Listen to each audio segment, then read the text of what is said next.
Kama tukiamua kuitumia hii gesi yetu, yani kila nyumba ya mtu ikawekewa gesi, tutatumia gesi kwa muda wa miaka 100.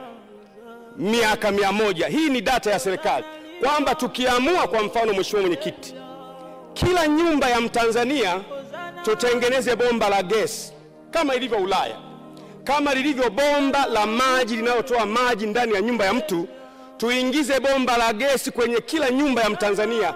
Tanzania yote tutatumia hii gesi kwa muda wa miaka 100. Matokeo yake ni nini, Mheshimiwa Mwenyekiti? Matokeo yake ndiyo haya. Matokeo yake ni kwamba hautakata miti. Matokeo mengine, mvua itaongezea kwa sababu hujakata miti. Matokeo mengine, kina mama hawatatumia kuni na mkaa na kinyesi cha ng'ombe kupikia kwa kuharibu afya zao. Matokeo mengine, mapato ya serikali yataongezeka. Mengine, kukata miti kutapungua.